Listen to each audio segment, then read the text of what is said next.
Welcome জানাচ্ছি নতুন আরেকটা ভিডিওতে।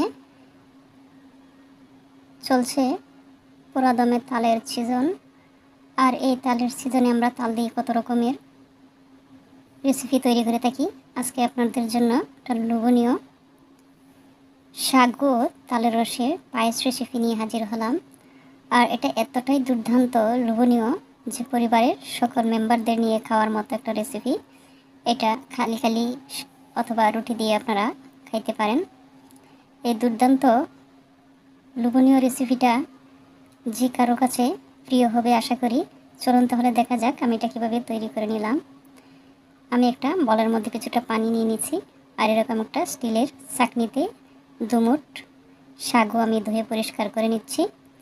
এতে ময়লা বা আবর্জনা থাকলে বেশি উঠবে, ধুলো বালি থাকলে নিচে পড়ে যাবে। শাকটাকে ধুয়ে আমি কিছুক্ষণের জন্য রেখে দেব। আর একটা পাত্র নিয়ে নিচ্ছি, এখানে আমি দিয়ে দিচ্ছি 4 কাপ তালের রস। এখানে আমি 4 চা চামচ ঘন তালের রসের মধ্যে 4 কাপ পরিমাণ পানি দিয়ে মিশিয়ে একটা পাতলা রস তৈরি করে নিচ্ছি। সামান্য পরিমাণ লবণ দিয়ে দিচ্ছি, আর দিয়ে দিচ্ছি 4 টেবিল চামচ চিনি। এখানে 4 কাপ রসের মধ্যে আমি 4 টেবিল চামচ চিনি দিচ্ছি। যেহেতু তালের রসটা অনেক মিষ্টি, আর চিনির পরিমাণটা কম দিলেই হবে, তবে যে যার মতো মিষ্টির পরিমাণটা দিতে পারেন।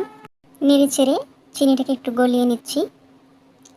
দেখতে পাচ্ছেন কেমন ঘন একটা রসটার ঘনত্বটা একটু দেখিয়ে দিচ্ছি কেমন হয়েছে রসটা। আপনারা চাইলে একটু পাতলাও করে নিতে পারেন, যেহেতু তালের একটু ফ্লেভার দিলেই হয়ে যায়। এখানে ধুয়ে রাখা সাগুটাও অ্যাড করে নিচ্ছি। এবার সাগুটাকেও আমি নেড়ে ছেড়ে দিচ্ছি যাতে করে দলা পাকিয়ে না যায়। এবার গুলিয়ে চুলার উপর বসিয়ে দিলাম।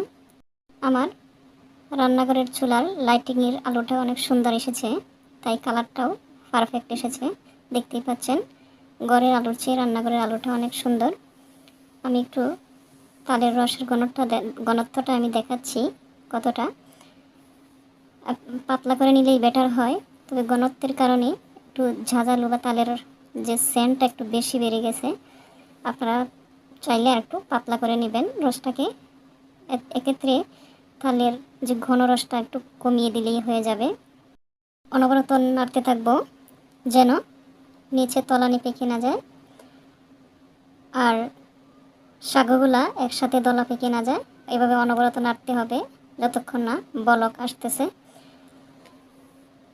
দেখতেই পাচ্ছেন বলক আসা শুরু হয়ে গেছে, আর আমার শাকগুলাও ফুটে গেছে, সিদ্ধ হয়ে গেছে। একটু দেখিয়ে নিচ্ছি, পারফেক্টলি হয়ে গেল আমার সাগু রান্না। পায়েসটা আমি একটু পরিবেশন করে নিলাম। গরম গরম পরিবেশন করলাম, পাতলা দেখাচ্ছে, ঠান্ডা হলে আরও ঘন হবে। আবার যখন ঘরে এসে আমি পরিবেশন করলাম, এটা কালারটাই চেঞ্জিং হয়ে গেল। আমি রুটি দিয়ে খেয়ে নেব। এটা খালি খালি বা রুটি দিয়েও খাওয়া যায়। আর এটা এতটা মজাদার হবে যে আমি ভাবতেও পারিনি। তো আমার মনে হচ্ছে যে তালের রসটা আরও কম দিলে বেটার হইতো, একটু ফ্লেভার হইলেই হয়। এখানে তালের রসের ঘনত্বটা বেশি হয়ে গেছে,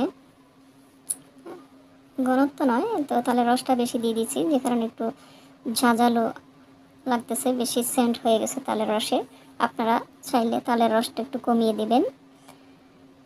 রুটি দিয়ে খাইতে বেশ মজাদার হয়ে থাকে। সকাল বা বিকেলের নাস্তায় এই রেসিপিটা রাখতে পারেন। অত্যন্ত লোভনীয় দুর্দান্ত স্বাদে ভরপুর এই তালের রসের সাগর পায়েস রেসিপি। আজকের এই রেসিপিটা যদি একটু ভালো লেগে থাকে লাইক কমেন্ট ও শেয়ার করতে ভুলবেন না। আজ তাহলে এ পর্যন্তই, দেখা হবে পরবর্তী নতুন কোনো ভিডিওতে নতুন রেসিপি নিয়ে। সো আল্লাহ হাফেজ।